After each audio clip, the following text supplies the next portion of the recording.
7. apríla roku 1912 sa v obci Poluvsie narodil Jozef Gabčík, najmladší potomok Františka a Márie Gabčíkovcov. Pôvodne sa v Čechách vyučil zámočníckemu remeslu. Od malička však vedel, že služba jeho vlasti mu je prednejšia, a tak v Košiciach 1. októbra 1932 nastúpil k pešiemu pluku číslo 14.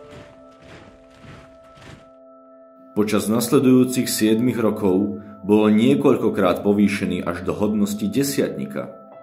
Taktiež pracoval v mnohých vojenských továrniach, či už v Prešove, Žiline alebo Trenčíne. Nakoniec sa dostal až za československé hranice, priamo do Poľska. Rapídna zmena v jeho živote nastala 28. júla 1939, kedy sa na lodi MS Chrobrý dostal až do Francúzska, kde bol priradený k cudzineckej légii. Na tomto poste sa však neudržal dlho. Kvôli vypuknutiu druhej svetovej vojny a silnej nacistickej okupácii bol nútený Francúzsko opustiť. 13. júla 1940 našiel svoje nové zázemie vo Veľkej Británii, ktorú ešte toho istého roku navštívil prezident Edvard Beneš. Ten pri 22.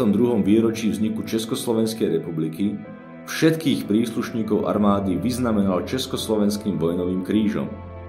Medzi vyznamenanými bol aj novopovýšený rotmajster pechoty Gabčík a taktiež rotmajster českého pôvodu Jan Kubiš, ktorý sa od tej chvíle stáva Gabčíkovým najlepším priateľom. V lete roku 1941 sa Gabčík prihlásil do výcviku pre zvláštne úlohy vykonávané na fašistami okupovaných územiach. Miestom jeho najbližšej operácie sa mala stať Praha. Názov operácie znel Anthropoid, no a cieľom mal byť zastupujúci ríšsky protektor, SS Obergruppenführer a generál polície Reinhard Heydrich. Pre svoje brutálne praktiky známy aj ako pražský mesiar, Kat či blondiavý diabol. Gabčík si pre túto operáciu vybral ako pomocníka svojho verného druha Kubiša a ešte ďalších 5 odbojových parašutistov do zložení nadporučíka Adolfa Opálku, rotmajstrov Jozefa Valčíka a Jaroslava Švarca a čatárov Jozefa Bublíka a Jana Hrubého, s ktorými sa mali stretnúť v Prahe. 29. decembra 1941 o 2. hodine a 24. minúte v lesoch obce Nehvizdy, nedaleko Prahy, boli Gabčík a Kubiš vysadení britským lietadlom Handley Page Halifax. Do Prahy sa dostali o deň na to. Plánovanie akcie zabralo necelého pol roka. Presným miestom jej vykonania bola stanovená ostrá zákruta v Kiršmajerovej ulici v časti Libeň, keďže Heydrich tade bežne jazdil so svojou rodinou. Gabčík bol vyzbrojený svojim samopalom značky Sten, Kubiš zase vlastnoručne upraveným protitankovým granátom a obaja mali v zálohe po jednej pištoli značky Colt. Akcia sa uskutočnila 27. mája 1942 o 10. hodine a 35. minúte, ako náhle bol Heydrichov automobil v dosahu. Všetko spustil Gabčík, ktorý sa za pomoci svojho samopalu snažil Heydricha zastreliť.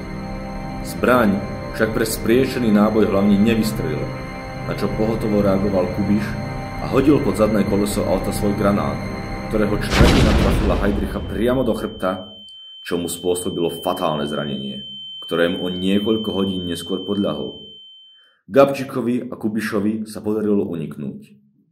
Pre nacistické Nemecko bola Heydrichová smrť obrovská a nenahraditeľná strata, ktorá sa nezaobišla bez následkov. Začala masívna vlna zatýkania a vyvražďovania.